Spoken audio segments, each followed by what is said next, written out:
नमस्कार दोस्तों, ASB news India के डिजिटल पैनल आपके अपने Facebook page, YouTube channel Amrish Baliyan पर आप सबका हार्दिक स्वागत है, अभिनंदन है।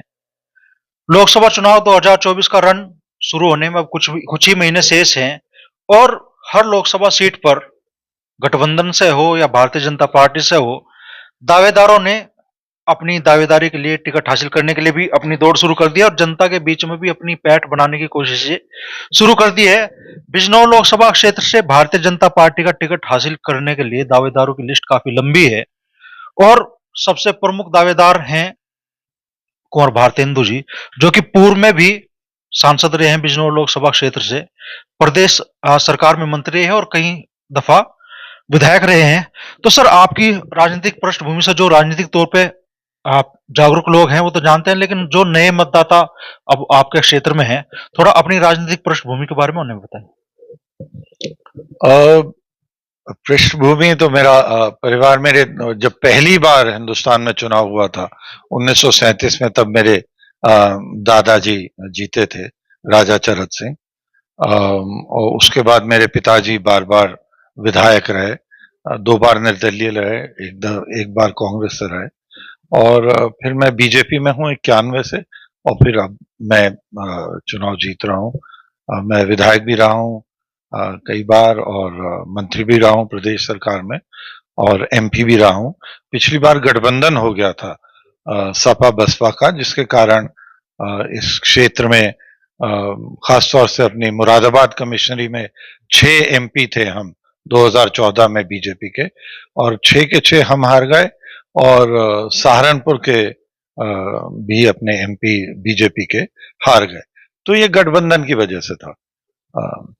इस बार भी मान लो गठबंधन अस्तित्व में है, अभी बसपा उससे बाहर दिखाई दे रही है, लेकिन देर सवेर बहुत से लोग ये उम्मीद जता रहे हैं कि बसपा भी इस गठबंधन का हिस्सा बन सकती है। तो कमोबेश क्या फिर से वही स्थितियां इस क्षेत्र में बनेगी, राजनीतिक परिस्थितियां 2024 के चुनाव में?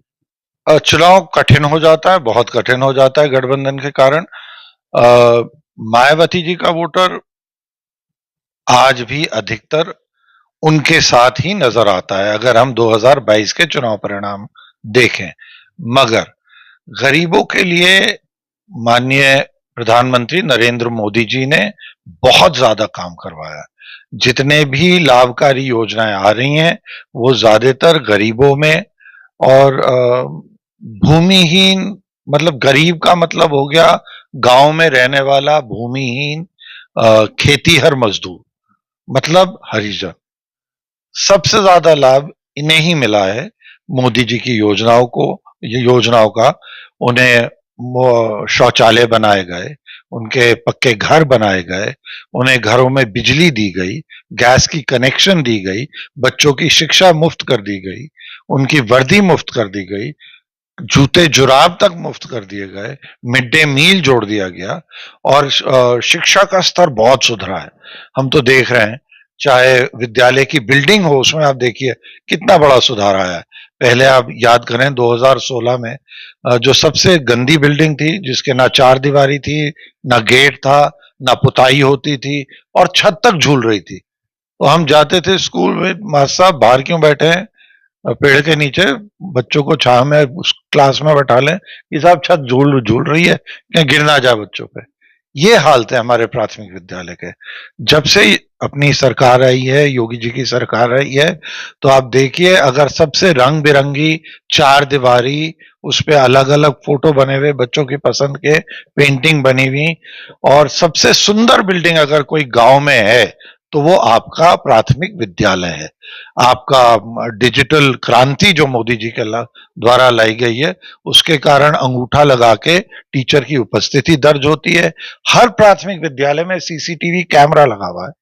तो बीएसए यहां आपके जिला मुख्यालय में बैठा देख रहा है कि टीचर पढ़ा रही हैं या धूप में बैठे अपनी बुनाई कर रही हैं, स्वेटर बुन रही हैं। ज्यादातर यही दृश्य था पहले। जब से सरकार आई है योगी जी और मोदी जी की, तब से आप देखिए कितना बड़ा सुधार आया है। तो निश्चित रूप से इन नीतियों की वजह से काम और वादे करने करने काम करने के वादे तो सबने करे। गरीबी बहुत दिनों से व्याप्त थी, मगर हम सब जानते हैं और हम सब देख रहे हैं कि जितना परिवर्तन आज आया है गरीबों के लिए, चाहे उनके बच्चों की बात हो, चाहे उनके अपने जीवन की बात हो, चाहे आपका मनरेगा हो, चाहे आपका किसान सम्मान निधि हो, जितनी भी योजनाएं आ रही हैं, आयुष्मान कार्ड हो, जरा सी बीमारी, जरा सा एक्सीडेंट हो जाता था बच्चे का, तो अगर पट्टे पे जमीन थी थोड़ी बहुत थी तो वो तो जाती थी हाथ से। उसके बाद बैंक का सारा पैसा, अव्वल तो बैंक अकाउंट ही नहीं होता था, सारा पैसा खत्म हो जाता था, घर तक बिक जाता था, फिर भी अस्पताल का बिल गरीब नहीं दे पाता था। उसके बाद गांव वाले सब चंदा करते थे, तब जाके बिल होता था। तो आयुष्मान कार्ड का इतना बड़ा लाभ मिला है। तो ये इतनी सारी योजनाएं, मैं फिर आपका प्रश्न नहीं ले पाऊंगा, मेरा ही भाषण चलता रहेगा। मगर योजनाओं का और गरीबों की मदद में तो मेरे ख्याल एक कीर्तिमान स्थापित किया है मोदी जी की नीतियों ने और इस सरकार ने। तो एक बड़ा लोग वोट करते थे जाति के आधार पे, वर्ग के आधार पे, और आपने एक बड़ा तबका खड़ा कर दिया मोदी सरकार ने, लाभार्थी वर्ग का, उसका आपको राजनीतिक तौर पे लाभ मिल रहा है। मिलेगा, मेरा पूरा मानना है कि मिलेगा, क्योंकि जनता अब समझ रही है कि नारे गरीबी हटाओ का नारा लगाकर, महिला सम्मान का नारा लगाकर आप महिला सम्मान नहीं करते, केवल राजनीतिक लाभ लेते हैं, और राजनीतिक लाभ भी कुछ राजनीतिक परिवारों को ही मिल पाता है। महिला तो सोनिया गांधी भी थी, महिला तो बहन मायावती जी भी थी, महिला तो इंदिरा गांधी जी भी थी, मगर वो हर रोज सुबह और शाम शौच जाने में उसे जो अपनी बेइज्जती महसूस होती थी, इस दर्द को अगर किसी ने समझा, इस दैनिक दर्द को और परेशानी को अगर किसी ने समझा, तो वो नरेंद्र मोदी है। तो निश्चित रूप से ऐसा नहीं है कि लोग जिस मतलब काफी लोग मेरे पास आए, उनकी आंखों में आंसू थे कि साहब हमने कभी सोचा नहीं था हमने कि हमारी जिंदगी में हमारे पास भी कभी लाखों रुपया होगा। 2.5 लाख रुपया जब किसी गरीब के बैंक अकाउंट में जमा होता है और उसका पक्का मकान बनता है, तो उसके दिल पे बहुत बड़ा प्रभाव पड़ता है साहब। 1 लाख रुपया जमा करना उस आदमी के लिए जो सुबह मेहनत करके और शाम को अपना चूल्हा जलाता है अपने बच्चों को रोटी देने के लिए, उसके बैंक में जब 2.5 लाख रुपया आता है, तो वो जो अनुभूति है जब आप मिलते हैं ऐसे लोगों से, वो आपकी कृतज्ञता हमें, और हम कहते हैं नहीं भैया ये सब मोदी जी ने भेजा है आपके लिए, ये तो प्रधानमंत्री की देन है। तो इतनी गंभीरता से और इतनी डिटेल में, इससे इतनी विस्तृत दृष्टिकोण से किसी ने आज तक नहीं देखा था। अच्छा, मोदी जी ने तो पूरे देश का दर्द समझा, आप जो आपके शब्द हैं, लेकिन कौर भारतेंदु जी बिजनौर लोकसभा क्षेत्र का दर्द कितना समझ पाए? एक सांसद के तौर पे आपकी उपलब्धियां क्या रही बिजनौर लोकसभा क्षेत्र के लिए?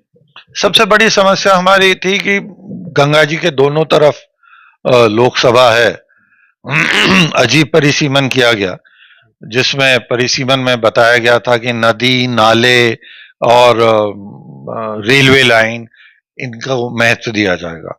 देश की सबसे बड़ी नदी की दोनों तरफ लोकसभा बटी हुई है, और सिर्फ एक ही रास्ता था, बैराज का पुल। तो ये हस्तिनापुर में पुल मेरे द्वारा बनवाया गया था, और जो बालावाली का पुल है वो भी हमने स्वीकृत करवा दिया था।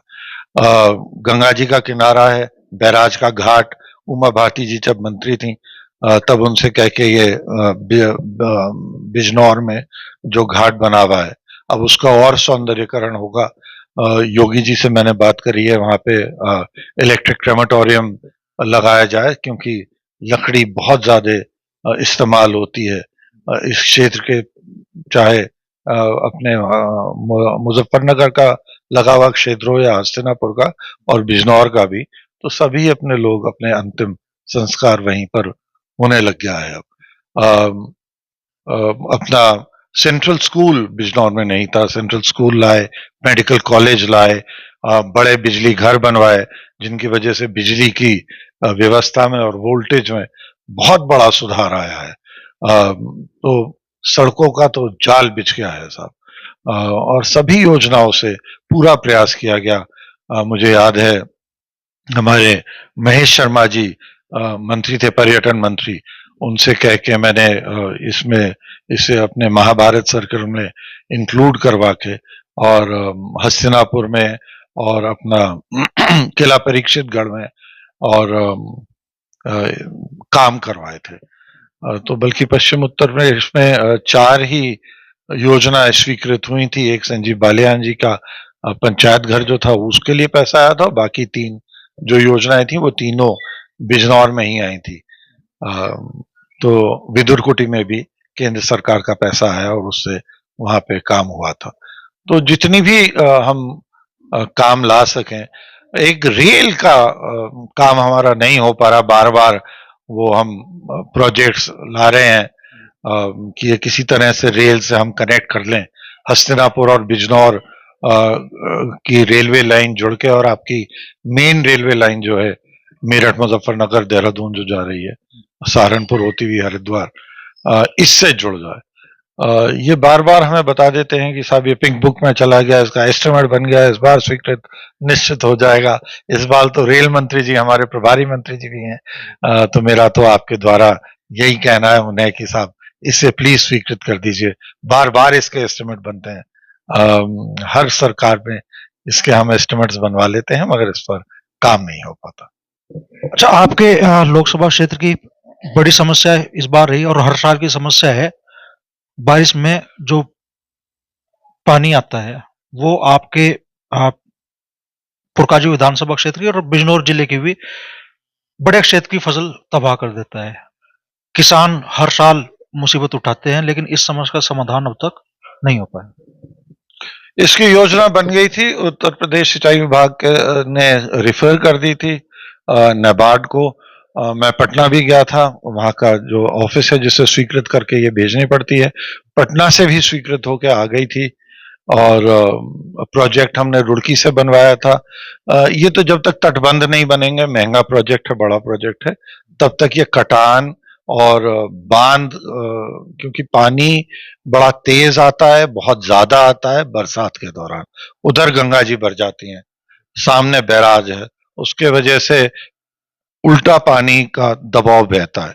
तो बजाय मालन नदी का पानी और सोनाली नदी का पानी गंगा जी में जाने की जगह उल्टा हो जाता है। गंगा जी का पानी उल्टा, क्योंकि बैराज आगे है, पानी का लेवल गंगा जी में ज्यादा होता है, सोनाली में और मालन में कम होता है, तो उसमें उल्टा पानी आता है। तो ये सारा एरिया आपका जो आप बता रहे हैं ये सब फ्लड हो जाता है। मैं अनेकों बार गया, अपने सिख भाई हैं जिनकी जमीनों में ये पानी फैलता है सोनाली के नदी के किनारे, और बिजनौर में तो कटान बड़ा जबरदस्त हो जाता है। पूरा ही बिजनौर खादर आपके बालावाली से लेके और बिल्कुल बिजनौर बैराज तक बहुत ज्यादा कटान होता है। बिल्कुल बहुत ही बढ़िया किसान जिनकी 2 मंजिली कोठियां हैं, ट्रैक्टर खड़े हैं, उनकी जमीनें कट जाती हैं। और 1 साल के अंदर ही जब जमीन आमदनी का जरिया ही कट के गंगा जी में बह जाता है, तो ऐसे किसानों को अगले साल ही परिवार सहित दूसरे के खेतों पर जाके मेहनत मजदूरी करनी पड़ती है। ये बहुत ही दुखद घटना होती है और बड़े सालों से ये बार बार रिपोर्ट आती है और रह जाती है, आती है और रह जाती है। बहुत बड़ा प्रोजेक्ट है, इसे वित्त पोषित करवाना सबसे बड़ी आवश्यकता है, सबसे बड़ी जरूरत है। इससे बेहतर तो मौका को हो ही नहीं सकता था कि आज उत्तर प्रदेश में भाजपा की सरकार, उत्तराखंड में भाजपा की सरकार, केंद्र में भाजपा की सरकार, कोई मौका है ही नहीं कि अपोजिशन कहीं, आप सब एक मत के लोग हैं, तो फिर भी इस इतनी बड़ी समस्या का समाधान क्यों नहीं हो पा रहा सर? आपने क्या प्रयास इसके लिए किए? जब मैंने आपको बताया, जब मैं विधायक था, सांसद था, तो मेरे द्वारा रिपोर्ट बिल्कुल ऊपर तक हमने धकेल दी थी। वित्त पोषित तो केंद्र सरकार द्वारा ही होगी। दुर्भाग्य से पिछली बार जैसे मैंने अभी आपको बताया, हम सारे बीजेपी के लोग इस क्षेत्र से रह गए थे और निश्चित रूप से उसका असर पड़ा। हम ये विषय ऊपर तक माननीय जल संसाधन मंत्री तक नहीं ले जा पाए। ये केंद्र सरकार द्वारा वित्त पोषित होगा और फिर इसे प्रदेश सरकार आगे यहाँ पे आवंटित करेगी।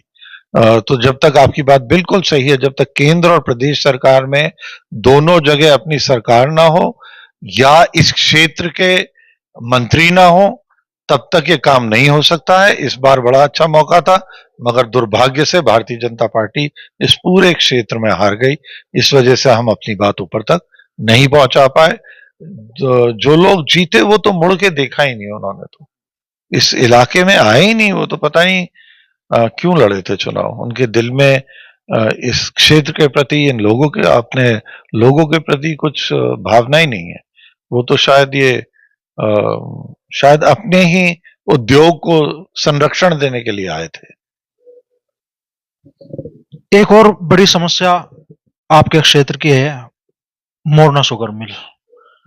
किसान इस बार जब योगी जी आए शुक्रताल, तो बड़ी उम्मीद से गए, बड़ी तादाद में किसान भी पहुंचे और ये उम्मीद लेकर पहुंचे कि मोरना शुगर मिल का इस बार विस्तारीकरण का योगी जी ऐलान करेंगे, लेकिन इस क्षेत्र के लोगों को लगातार मायूसी मिल रही है। बिल्कुल सही बात है साहब, मोरना शुगर मिल का विस्तारीकरण होना पड़ेगा। बहुत कम गन्ना पेराई हो रहा है और बहुत ज्यादा गन्ना हमारे यहाँ पैदा होता है। मैंने स्वयं कहा था योगी जी से, गन्ना मंत्री जी से, सुरेश राणा जी थे उस समय, पूरी उम्मीद थी हमें, मगर किसी ना किसी कारण ये काम रह जाता है। ये सारे काम तभी हो पाएंगे जब आप निरंतरता से इनके पीछे लगे रहें, और इस बार फिर उम्मीद थी हमें कि बिल्कुल होगा, मगर फिर से ये इस बार रह गया। ये बहुत बड़ा मुद्दा है, बहुत बड़ा काम है किसानों की खुशहाली के लिए। और अब तो रेट में बहुत बड़ा फर्क हो जाता है साहब। गन्ना मिल बहुत अच्छे पैसे देती है। अब आप देखिए कोल्लू पे तो गन्ना बहुत ही कम रेट पे बिक रहा है आज भी। तो इस वजह से मोरना चीनी मिल का विस्तारीकरण बहुत ज्यादा जरूरी है। मेरे तो लिख के अनेकों पत्र दिए हुए हैं माननीय मुख्यमंत्री जी को भी, और उस समय सुरेश राणा जी हमारे गन्ना मंत्री जी थे, उन्हें भी। ये काम है जिन्हें बिल्कुल संकल्प लेके, जब तक आपके विधायक और आपके एमपी पीछे नहीं पड़ेंगे, ये संभव नहीं हो पाएंगे सर। तो ये काम जरूर करवाने पड़ेंगे, प्राथमिकता पर करवाने पड़ेंगे। फिर वही बात आ जाती है कि ये जो विधानसभा है हमारी मीरापुर, इसमें अजीब स्थिति हो गई है। जब भी नेतृत्व की कमी आती है तब काम होना बंद हो जाता है, और लोग विभाजनकारी नीति जो है हमारी जाति में उलझ जाते हैं। जाट को टिकट देते हैं तो गुजर खिलाफ, गुजर को टिकट देते हैं तो जाट खिलाफ, और इसी आपाधापी में क्षेत्र बिल्कुल भी विकास से बहुत दूर पड़ा रह जाता है। तो मेरा तो फिर से यही निवेदन है कि सब बातों से ऊपर उठ के हम अपने क्षेत्र के विकास के लिए वोट दें। सरकार मोदी जी की बनेगी, ऐसा सबको लग रहा है, मुझे तो बिल्कुल लग रहा है साहब। मगर मैं जिनसे भी बात करता हूं, पत्रकारों से भी पूछता हूं, टीवी भी देखता हूं, अखबारों में भी जितने विश्लेषण आ रहे हैं, सब बता रहे हैं कि मोदी जी की सरकार बनेगी। पहले भी सब देखिए पूर्ण बहुमत की सरकार योगी जी की बनी है। तो लाभ तो सरकार से ही मिलेगा साहब। पैसा इसके विस्तारीकरण का सरकार से ही आएगा। अपना विधायक ना बन पाना, अपना एमपी ना बन पाना, इससे बहुत बड़ा नुकसान हो जाता है। इस बार अगर कौर भारतेंद्र सांसद बनते हैं दोबारा से, तो क्या इन समस्याओं का समाधान होगा? और इनके इनके अलावा बिजनौर लोकसभा क्षेत्र की ऐसी कौन-कौन सी समस्याएं हैं? बिजनौर लोकसभा क्षेत्र के लोगों से आपके क्या वादे? निश्चित रूप से आपने सारी समस्याओं पर प्रश्न पूछ ही लिए हैं। अभी तक हमारा केंद्रीय विद्यालय बन नहीं पाया है, मेडिकल कॉलेज भी बन नहीं पाया है। ये बड़ा जरूरी है सब। एक्सीडेंट हो जाता है, कोई बीमार पड़ जाता है, जब तक मेरठ पहुंचते हैं बिजनौर से, एम्बुलेंस में ही मृत्यु हो जाती है खून निकलने से, और बड़े अस्पताल है नहीं। केंद्र विद्यालय पूरे बिजनौर जिले में नहीं है। 8 विधानसभाओं का जिला है, अप्रूव है मगर काम नहीं शुरू हो पा रहा है। मेडिकल कॉलेज में काम शुरू हो गया है, मगर आहिस्ते आहिस्ते चल रहा है, और तेजी से चलना पड़ेगा। फंड और जल्दी से भिजवाने पड़ेंगे। घाट और बनने चाहिए, दोनों तरफ बनने चाहिए। घाट बनने से एक तरफ तो पर्यटन का लाभ होगा, तीर्थ यात्रियों का लाभ होगा, और जो आप बात कह रहे थे कटान खत्म होता है, गंगा जी के बहाव को हम नियंत्रित करते हैं। तो ये सारे काम होने हैं और इनमें जब तक हम अलग-अलग दृष्टिकोण से अलग-अलग एप्लीकेशंस बार-बार जाके मंत्री को नहीं टिक-टिकाएंगे, तो हर मंत्रालय में बजट कम है और कामों की लिस्ट और काम लेने के लिए विधायकों और एमपीज की लाइन लगी रहती है। जो एमपी ज्यादा होशियारी से अपने विषय को रखेगा और मंत्री से बार-बार जाके मिलके अपने काम को करवा कर लेके आएगा, उसके काम होंगे। और नहीं तो जैसे इस बार बिजनौर लोकसभा बिल्कुल वंचित रह गया किसी भी काम से, कोई भी विकास कार्य बिजनौर लोकसभा में नहीं हो पाया। ये कहना कि ये इस वजह से हुआ है क्योंकि यहाँ पे विपक्ष का या प्रतिपक्ष का सांसद है, ये बिल्कुल गलत है। मैं ज्यादातर प्रतिपक्ष में ही विधायक रहा हूं, बल्कि 2002 में जब मैं जीता था तो मैं भारतीय जनता पार्टी का अकेला जाट विधायक था और कोई जाट ही नहीं जीता था भारतीय जनता पार्टी से। इसी तरह से 2012 में भी हम दो ही विधायक थे। तो ऐसा नहीं है साहब, तरीके हैं। प्रश्न लगाइए, पढ़िए, जाइए, मंत्रियों से मिलिए, अपने विषय को रखिए। हम जिसकी भी सरकार है, काम तो सरकार के पैसे से होता है और मंत्री आके उसका उद्घाटन करेगा सरकार का, तो श्रेय तो सरकार को मिलता है। जनता का काम होना चाहिए। लोकतंत्र इसी आधार पर चलता है, इसी तरह से चलता है। ये अपनी नाकामी को ये कह देना कि प्रतिपक्ष के रहने से काम नहीं होता, ये बिल्कुल भी सही और सच्ची बात नहीं है।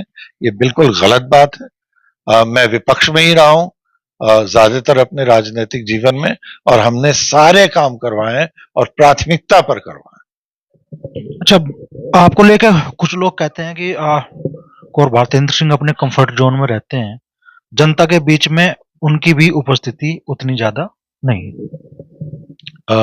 अगर कंफर्ट जोन कार्यकर्ताओं का घर है जैसे ये, तो निश्चित मैं अपने कंफर्ट जोन में रहता हूँ, कार्यकर्ताओं के साथ रहता हूँ। मुझे लोग काफी कहते हैं कि साहब आप तीसरी पीढ़ी के विधायक हैं, आपने लखनऊ में भी घर नहीं बनाया।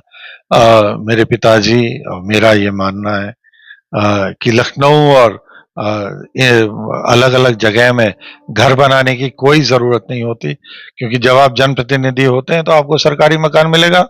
जब आप जनप्रतिनिधि नहीं है तो अपने जनता में रहिए, अपने लोगों में जाइए, उनके साथ रहिए, उनके बीच में रहिए। मैं तो बल्कि हस्तिनापुर में तो मैं रुकता था रेस्ट हाउस में, नहीं तो मैं ज्यादातर कार्यकर्ताओं के यहाँ ही रुकता हूँ। रात्रि प्रवास भी कार्यकर्ताओं के यहाँ ही हुआ, कल रात भी मैं यहीं रुका हूँ, ताकि हम ज्यादा से ज्यादा लोगों को पार्टी की वर्किंग से जोड़ सकें, पार्टी की नीति रीति और कार्यशैली के बारे में बता सकें। उनके घर में, उनके यहाँ पर बैठ के नीति तय हो, सबको लगे कार्यकर्ताओं को कि नीति उनके घर से, उनके यहाँ से तय हो रही है, कहाँ पे क्या काम हो रहा है, कहाँ से हमने कौन सा कागज पीडब्ल्यूडी से के एक्सीएन से उसका एस्टिमेट बनवा के एससी के पास भिजवा दिया, कैसे हम शासन के पास लेके जा रहे हैं। मैं तो आप सभी को जोड़ के इन्हीं से ही दौड़वा के और दौड़ा के काम करवाता हूँ। तो ये मेरे ख्याल वैसे जो अपने विरोधी हैं, जो कि मेरे ख्याल स्वाभाविक है, राजनीति में और लोकतंत्र में ऐसी बातें होती रहती हैं। मगर जो मुझे लोग जानते हैं उन्हें पता है कि मेरा तो मानना यह है कि जनप्रतिनिधि को लोकतंत्र में जो भी राजनीति में आना चाहिए उसे सहजता से, सरलता से उसकी उपलब्धता बनी रहनी चाहिए। तो इसी वजह से मैंने कहीं भी अपना घर नहीं बनाया। तीसरी पीढ़ी का विधायक होने के बाद ना मेरा बिजनौर में घर है, मैं अपने गांव के ही घर में रहता हूँ, सहारनपुर में ही। बिजनौर आता हूँ तो पीडब्ल्यूडी के इतने खूबसूरत रेस्ट हाउस हैं, उनमें बैठ के अपना सारा काम करते हैं। इसी तरह से ना मेरा लखनऊ में घर है, ना ही मेरा दिल्ली में घर है। अच्छा, भारतीय जनता पार्टी के टिकट पे इस बार बिजनौर में मैं आसपास की जितनी भी लोकसभा सीटें देख रहा हूँ, मुजफ्फरनगर हो, कैराना हो, सहारनपुर हो, लेकिन बिजनौर पर जिस कदर मतलब बड़े बड़े नेताओं की मैं दावेदारी देख रहा हूँ, मोहित बेनीवाल हो, उमेश मलिक जी पूर्व विधायक बुढ़ाना से बिजनौर सीट पर दावेदारी कर रहे हैं, कहीं और बड़े चेहरे भी बिजनौर लोकसभा सीट पे दावेदारी कर रहे हैं, तो भारतेंद्र सिंह की क्या ये पहली बाधा है टिकट हासिल करना बिजनौर लोकसभा सीट से पार्टी का? ये तो बड़ी खुशखबरी है जो आपने बताई, कि बहुत सारे लोग टिकट मांग रहे हैं। बहुत सारे लोग टिकट इस वजह से मांग रहे हैं क्योंकि उन्हें नजर आ रहा है कि पार्टी की लहर है। आखिरकार बहुत सारे लोग कांग्रेस का टिकट क्यों नहीं मांग रहे हैं, बहुत सारे लोग बीएसपी का टिकट क्यों नहीं मांग रहे हैं, उन्हें भी मांगना चाहिए था। उन पार्टियों में भी ऐसी लंबी लाइन होनी चाहिए थी। तो ये तो भारतीय जनता पार्टी का कार्यकर्ता होने के नाते हम सबके लिए बड़ी खुशी की बात है कि नेताओं को ऐसा लग रहा है कि टिकट भारतीय जनता पार्टी के लाएंगे तो हमारी जीत की संभावनाएं ज्यादा है। एक नेता है हमारी, अपनी खूबसूरती के लिए बड़ी मानी जाती हैं, वो भी आप यहाँ से ही रही हैं, आपके जिले से। वो भी अनुराधा चौधरी जी। आप समझते हैं वो खूबसूरत है, तो आप उन्हें ये जरूर बताइए। तो वो पूछ रही थी कि ये क्या बात है, भारतेंद्र सिंह टिकट हमेशा कैसे ले आते हैं। तो एक हमारे वरिष्ठ कार्यकर्ता ने कहा कि जी 3 शब्दों में बता दूंगा मैं आपको। तो उन्होंने कहा कि हाँ बताइए। तो उन्होंने कहा कि जी 32 साल समर्पण, ये कर लो, ऐसे तुम्हें टिकट मिलने लगेगा। 91 में हम सब पार्टी ज्वाइन किए थे, राम लहर थी उस समय, राम मंदिर क्या, सबको बड़ा राम मंदिर बनाने का बड़ा जुनून था हम सब में। सब माननीय प्रदेश अध्यक्ष जी भी हमारे साथ ही ज्वाइन, हम सब एक साथ के कार्यकर्ता हैं। तो तब से सब साथ मिलकर काम कर रहे हैं, अनेकों काम कर रहे हैं, अनेकों पदों पर काम कर रहे हैं, संगठन में भी, सरकार में भी काम करने का भगवान की कृपा से खूब मौका मिला। योगी जी जैसे नेता के साथ, तपस्वी नेता के साथ काम करने का मौका मिला। मोदी जी जैसे यशस्वी प्रधानमंत्री और अनुशासित प्रधानमंत्री के साथ काम करने का मौका मिला। अटल जी से बहुत कुछ सीखने को मिला, कल्याण सिंह जी से बहुत सीखने को मिला। तो ये बड़ी पुराना टाइम निकल गया साहब, सारे बाल सफेद हो गए इसी काम में। मगर नए लोगों को जुड़ना चाहिए, नए लोगों को आना चाहिए, पार्टी को आगे बढ़ना है और भविष्य में भी हमें इसी तरह से कायम रहना है। तो जो भी टिकट मांग रहे हैं आप, उन सबका बहुत बहुत स्वागत है। हमारी लोकतांत्रिक पार्टी है, इसमें जो भी समर्पण से काम करेगा, निष्ठा से काम करेगा, पार्टी के जो मूल सिद्धांत हैं उनके प्रति दृढ़ इच्छा रखते हुए, विश्वास रखते हुए काम करेगा, निश्चित रूप से जैसे मोदी जी रेलवे स्टेशन के प्लेटफॉर्म से उठ के और प्रधानमंत्री तक बन सकते हैं, इसी पार्टी में यह शक्ति है कि अपने कार्यकर्ता को बिल्कुल ऊपर तक, प्रधानमंत्री के पद तक ले जा सकती है। आपके बिजनौर सदर विधायक हैं, उनके पति ऐश्वर्या मौसम चौधरी, वो भी प्रयास कर रहे हैं, और अब तो चर्चा ये भी है कि दूसरी पार्टियों से जो विधानसभा चुनाव लड़े बिजनौर जिले में, उनकी भी चर्चा अब बीजेपी से शुरू होगी। हमारे संघ में रहे थे धनीराम जी, तो जब हमने पार्टी ज्वाइन करी थी, उससे पहले, पार्टी ज्वाइन करने से पहले धनीराम जी बहुत बड़े उद्योगपति थे, सेठ जी थे, सेठ धनीराम जी, लाला धनीराम जी कहते थे उन्हें सब, लाला जी। तो वो 89, 88 के समय में मैं उनसे बहुत जाके मिलता था। राम मंदिर का काम, चर्चा शुरू हो गई थी। कल्याण सिंह जी आए थे, मुझे याद है। हम पूछते थे साहब कौन है कल्याण सिंह, कौन है? कहने लगे कोई पिछड़ी जाति के नेता है, इन्हें अब हमें आगे बढ़ाना है। तो उनकी सभाएं वगैरह हम करवाते थे। लाला जी हमारे साथ रहते थे, लाला धनीराम जी। तो वो कहते थे कि भैया हम तो अछूत हैं, कोई हमें छूना नहीं चाहता है, आरएसएस और बीजेपी वालों को। तो एक वो जमाना था साहब, एक ये जमाना है कि अब सब हमारे साथ आने जा, एक वो तो इसमें हमारी बहुत बड़ी जीत है साहब।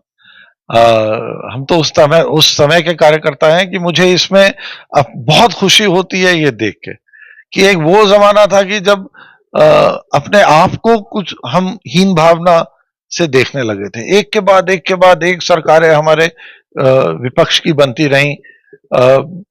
हमारी बेटी उठ गई तो भी मुकदमा हम पे, हमारा बच्चा किसी और की बेटी को ले आया तो भी मुकदमा हम पे। ऐसा लगने का लगा था बीच में कि जैसे सारे कानून, सारी प्रक्रिया हमारे ही खिलाफ होगी, और निश्चित रूप से कोई भी बीजेपी को छूने तक को तैयार नहीं था। ये जैन है, संघ वाले हैं, ये निक्कर वाले, निक्कर वालों को अलग करो।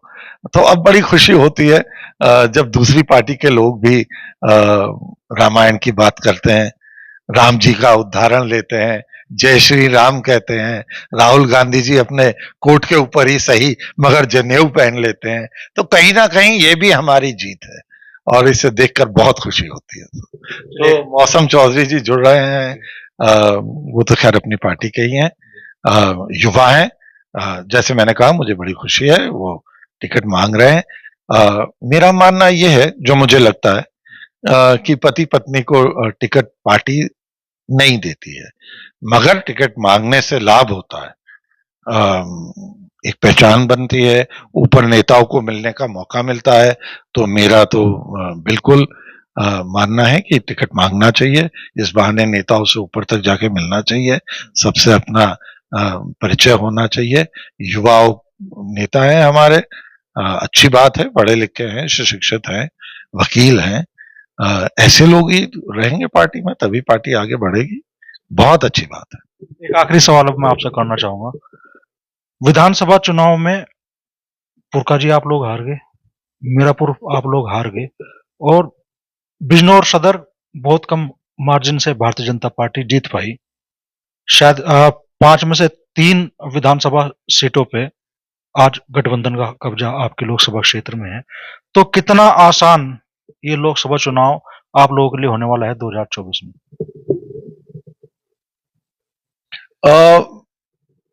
विधानसभा चुनाव में हमारा काम इतना नहीं हुआ था जितना अब हुआ है। तो जो गरीब वोट है, हमें अब गरीब ज्यादा हमें वोट देंगे, क्योंकि उन्हें ज्यादा लाभ मिल चुका है।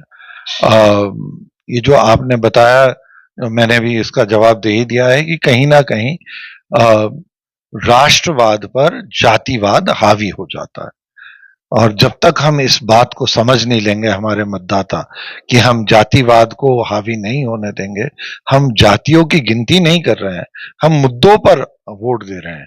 और जब तक हम मोदी जी की जो विकासकारी योजनाएं हैं, जब तक हम उन्हें वोट ना दें, और जो विकासकारी योजनाएं सिर्फ नाम की योजना नहीं है, गांव में बिजली लग गई जी, गांव में बिजली लग गई, मगर गरीबों के मोहल्ले में अंधेरा रहता था। गांव में बिजली होने का मतलब 2017 तक ये नहीं था कि हर घर में बिजली लग गई है। जब तक मोदी जी का के विजन को योगी जी ने जमीन पर घर घर में बिजली ले जाकर नहीं उतारा, तब तक ये गांव में बिजली का मतलब था ट्रांसफार्मर लग जाना। तो ये हर घर में जो बिजली गई है, हर घर में अब पानी जा रहा है, ये जो सारी लाभकारी योजनाएं हैं, इनका लाभ मिलेगा। निश्चित रूप से सीट, बिजनौर लोकसभा सीट जो टिकटार्थी समझते हैं बिल्कुल ही रखा हुआ लड्डू है, ऐसा नहीं है, इतना आसान नहीं है। समीकरण भी अपने इतने आसान नहीं है, और गरीब इलाका है, गंगा जी के दोनों तरफ खादर बहुत बड़ा है। तो आपकी बात सही है, क्षेत्र कठिन है, मेहनत मांगता है, मगर हमारे नेता इतने बड़े हैं और हमारा विचार इतना बड़ा है कि निश्चित रूप से अगर आप सच्चे मन से इस विचार को लेके जनता के पास जाएंगे, तो इस देश को महान बनाने के लिए, इस राष्ट्र को महान बनाने के लिए, इस देश में राम राज्य लाने के लिए सब जुड़ेंगे। आप सच्चे दिल से जाएं तो लगभग सभी मुद्दों पे खुल के बात हुई। दूसरे नेता जो टिकट मांग रहे हैं बिजनौर लोकसभा क्षेत्र से, भारतेंद्र जी कह रहे हैं कि अच्छी बात है, इस बहाने बड़े नेताओं से परिचय भी हो जाता है। और आखिर में वो कह रहे हैं कि 32 साल का जो अनुभव है, लोगों का कहना है कि वो भारी पड़ेगा।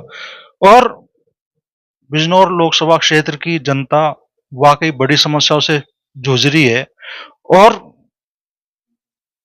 इन मुद्दों का किस हद तक इस चुनाव पर असर होगा, और जो एक बड़ा वर्ग, मतदाता वर्ग आप बना है लाभार्थी वर्ग का, उसका इस लोकसभा चुनाव पे कितना असर पड़ेगा, खुद भारतेंद्र जी भी मान रहे हैं कि लोकसभा चुनाव कठिन है। टिकट मांगने वाले जो लड्डू मान रहे हैं कि भाई सांसद का चुनाव आप तुरंत जीते हुए हैं, सीधे लोकसभा पहुंचोगे, उतना आसान चुनाव नहीं है। अब रन छिड़ने वाला है, पक्ष से विपक्ष से कौन योद्धा चुनाव मैदान में उतरेंगे। आने वाले दिनों में, आने वाले महीनों में उसकी तस्वीर भी साफ हो जाएगी।